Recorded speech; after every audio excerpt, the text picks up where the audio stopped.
São 10 horas e 13 minutos, Sheila. Neste domingo houve uma despedida que pouca gente percebeu.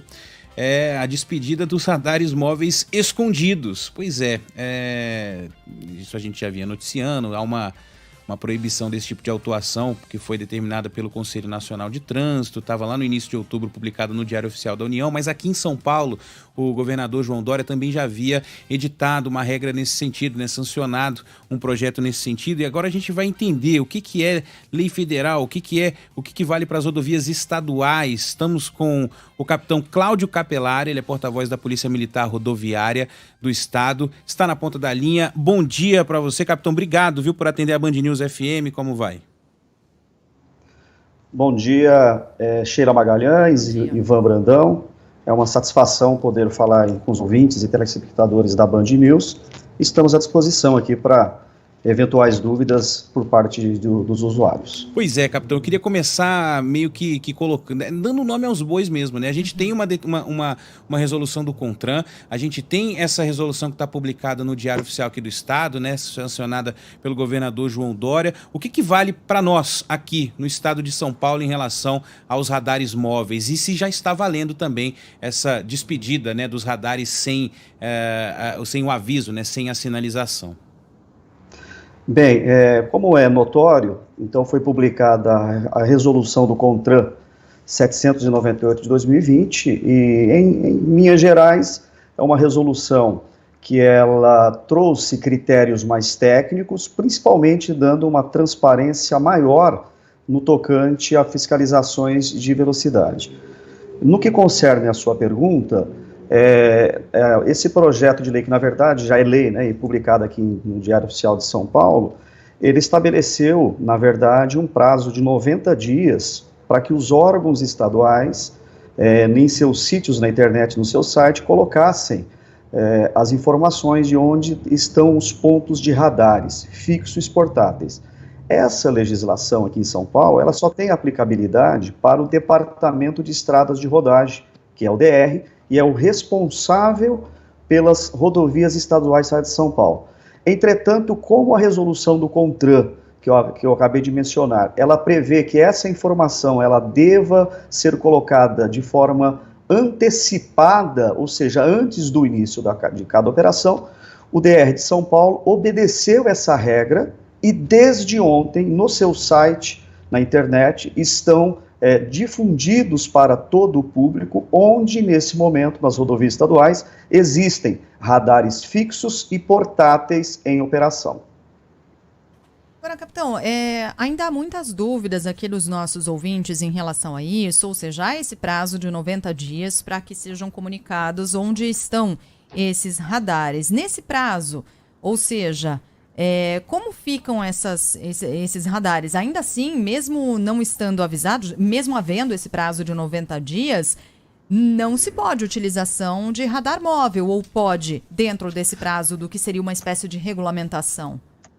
Então vamos lá, Sheila. Bom, na verdade, a primeira informação para os nossos ouvintes e telespectadores é que os radares móveis, conforme vocês haviam antecipado, eles não existem mais. Na prática, Sheila, na prática, Ivan, o radar móvel ele era previsto na resolução anterior, mas ele nunca operou até hoje, ele nunca foi homologado.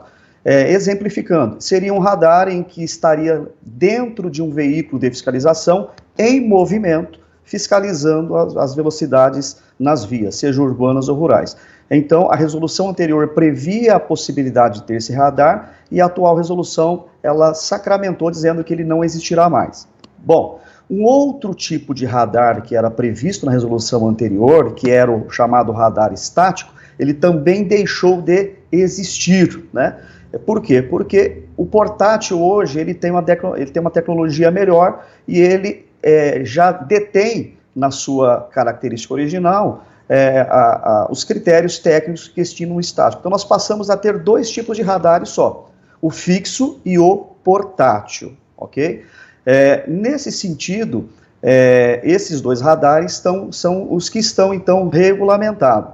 Seja para o fixo ou seja para o portátil, a norma é clara, eles não podem operar de forma escondida, ou seja, o critério é o da ostensividade. Então, por exemplo, não pode ficar atrás de placa, atrás de marquises, ou qualquer outro cenário em que o usuário da rodovia não consiga vislumbrar, não consiga enxergar o radar. E isso é o que a resolução, então, determinou. E essa regra, ela tem aplicação imediata. Ok? Não é mais possível, não se admite nenhum tipo de fiscalização que não seja ostensiva, ou seja, que o usuário da rodovia não perceba que naquele ponto esteja sendo efetuada uma fiscalização de velocidade. Então a gente vai soltar aqui um áudio de um ouvinte nosso, um caminhoneiro, o capitão, porque eu acho que vai muito no sentido do que o senhor está falando. Ó, vamos ouvir primeiro. O quilômetro 31 na descida, chegando no pedágio da entrada da Castela, tem 2 cidadãos lá de farda com aquele revólver na mão lá, filmando os carros que descem, mais de 100, que é proibido, né? Então, a dúvida dele, capitão, era porque ele flagrou exatamente policiais ali com radar pistola. Só que pelo que o capitão falou, o policiamento ostensivo, ele está permitido. Quer dizer, Ele se ele viu os oficiais com o radar... Exato. Então pode, essa fiscalização está permitida. Perfeito, Ivan, perfeita a sua observação. Está claro que a Polícia Militar, por meio do policiamento rodoviário, está obedecendo a regra. Aliás, sempre obedeceu, embora eventuais desconformidades no passado possam ter ocorrido. Então, esse é o sentido da regra. O motorista passou, ele, sem sombra de dúvida, viu 2 policiais militares fardados, operando de forma ostensiva o radar. Então, é isso que a resolução quer. Ou seja, que o usuário perceba que ali está havendo, que aí está ocorrendo uma espécie de fiscalização de velocidade. Tem mais aqui dos nossos ouvintes. Perguntas. Posso ligar aqui o microfone do WhatsApp no ar? Vamos lá, ó. Band News, uma pergunta. A pessoa que foi multada por radar escondido antes da publicação, ele consegue recorrer? Ou a multa só vale a partir, ou só consegue se livrar a partir da publicação? E aí, capitão?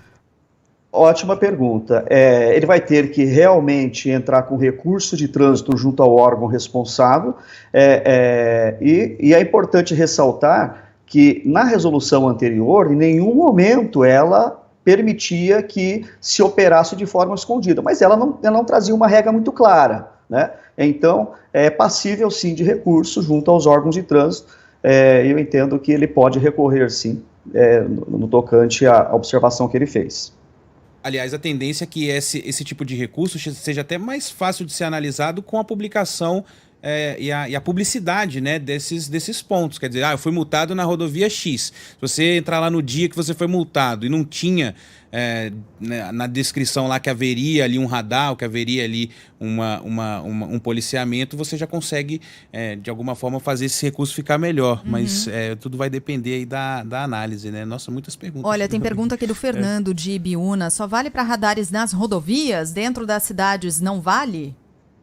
Não, vale para todo o território nacional. Tá. Existem regras específicas para os perímetros urbanos e para as estradas e rodovias. Então, essa é uma regra nacional que vale para qualquer tipo de fiscalização de velocidade, sejam em rodovias ou sejam nos perímetros urbanos. Capitão, pede aqui mais um ouvinte. Olá, Ivan, por favor, peça para o capitão informar o endereço eletrônico onde consta a lista da fiscalização. Depois eu até envio para a Band o link, até para vocês difundirem para os seus ouvintes, né, e telespectadores, mas é www.dr.sp.gov.br. O usuário vai localizar lá todo o detalhamento de onde estão pontos de operação de fiscalização de radares nos 22 mil quilômetros de rodovias e estradas do estado de São Paulo. Pronto, esse aqui foi o Reginaldo, então, que perguntou. O Reginaldo da Vila Mariana. Tá respondido, viu, Reginaldo? Pronto. Só rapidinho, Sheila, em relação às cidades, né? Foi a pergunta do ouvinte. A CET informou que hoje são 879 radares e que todos eles são bem sinalizados, que teoricamente não precisaria ter que colocar isso no site, até porque desde 2017 a capital paulista não tem mais radares estáticos e móveis, esses modelos aí que dificultavam a identificação dos equipamentos por parte dos motoristas. Mas eu acho que o que é importante a gente salientar, né, capitão, é exatamente isso. Eu acho que na cabeça de muita gente estava a impressão de que não haveria mais o radar pistolinha, não haveria mais esse tipo de fiscalização. E não, na verdade, o que não há mais é o radar oculto, né? Aquela ninguém vai ser pego de surpresa.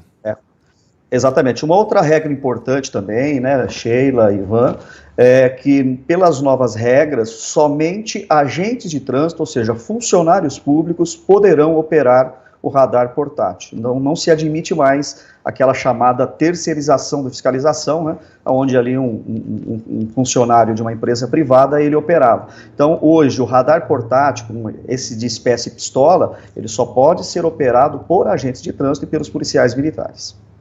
O Roberto pergunta, mas e qual a diferença entre o móvel e o portátil? O móvel e o portátil, a diferença está na forma de operação. Esse móvel, conforme eu havia antecipado antes, ele tinha a previsibilidade de existir, mas ele nunca foi homologado. Seria um radar em que eu utilizo ele dentro da minha viatura e eu saio, né, a via e começo a fiscalizar a velocidade dos demais veículos, eu estando em movimento. Isso não existiu e não vai existir mais. O portátil não, eu estou num local fixo, desembarcado, ostensivo, e eu o aponto para aquele trecho onde a fiscalização será fiscalizada. Mais uma pergunta aqui de uma ouvinte, eu não vou conseguir soltar o áudio aqui da Elaine. Ela está falando que muitas vezes, capitão, o motorista está andando, ele vê a patrulha, ele vê que há ali um policiamento ostensivo, mas que fica muito em cima. Ela está perguntando se isso pode, ou se vai haver também, não só o fato da gente estar olhando que há ali uma patrulha e há uma fiscalização, ou se vai ser preciso colocar também antes uma placa, alguma coisa, se a lei fala alguma coisa em relação a isso, né? A distância exata em que essa patrulha tem que estar. Fala. Na resolução anterior já havia uma previsibilidade, na nova resolução ficou agora muito mais específico, ok? Se for radar do tipo fixo, né, se for nas vias urbanas ou rurais com características urbanas, essa sinalização ela tem que ter no mínimo 500 metros antes do local da fiscalização. Se for nas demais vias rurais, ou seja, estradas e rodovias, 2.000 metros tem que estar fixada a sinalização. Uma outra regra também passou a valer. Para os radares fixos, ao lado do radar, né, tem que ter também uma outra placa regulamentando a fiscalização naquele trecho. Então, vocês percebem que houve uma preocupação do Conselho Nacional de Trânsito em deixar a fiscalização de trânsito mais ostensiva, principalmente, e muito bem sinalizada antes do próprio ponto de operação. Tem um ouvinte perguntando qual o alcance do radar pistola. Varia, dependendo do equipamento? Aí depende do equipamento, Sheila, Ivan. Em média, uma boa imagem é entre 1.000 e 1.500 metros do ponto aonde eu esteja. Por isso que a regra é da placa de pelo menos a 2 quilômetros antes do ponto de operação. Bom, para a gente já encerrando, já agradeço também a presença do capitão Cláudio Capelari, porta-voz da Polícia Militar Rodoviária do Estado, conversando com a gente aqui no Band News São Paulo, deixar o recado da Mari, né, que fala o seguinte: se o motorista respeitar as leis de velocidade, não tem por que ter medo de radares. Mas pegando justamente o respeito às leis, capitão, e aproveitando sua presença aqui, queria saber, eu queria sua palavra sobre como é que anda o feriado, né? A gente trouxe uma notícia aqui agora há pouco, né, falando que com a flexibilização, né, a volta das viagens, os acidentes aumentaram e tal, mas como é que anda esse fim de semana, mais feriado prolongado aí para a Polícia Militar Rodoviária do Estado? Está tranquilo, não está? Muitas ocorrências? Bem, embora por conta da pandemia, no feriado de hoje, muitos cemitérios estejam fechados, mas por conta do próprio feriado prolongado, muitas pessoas viajaram. Então, todo o policiamento rodoviário, ou seja, em torno aí de 3.500 homens e mulheres, eles estão de prontidão desde a última sexta-feira, dando toda a segurança aos nossos usuários.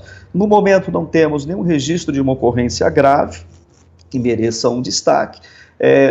Possivelmente hoje, a partir das 16 horas, vai haver um volume grande de veículos retornando para a capital, e toda a nossa operação hoje é para receber esse fluxo de veículos em direção aqui à capital e à região metropolitana, né? E a gente solicita que as pessoas não abusem da velocidade, não bebam, obedeçam a sinalização para que consigam retornar em segurança para casa, e esse é o nosso papel, dar condições de segurança para que essa viagem seja tranquila. Muito bem, Capitão Cláudio Capelari, porta-voz da Polícia Militar Rodoviária aqui do estado de São Paulo. Obrigada pela entrevista, capitão. Até uma próxima. Muito obrigado, Sheila. Obrigado, Ivan. Um bom feriado para os senhores. Até mais. Para o senhor também. Até mais. Obrigado.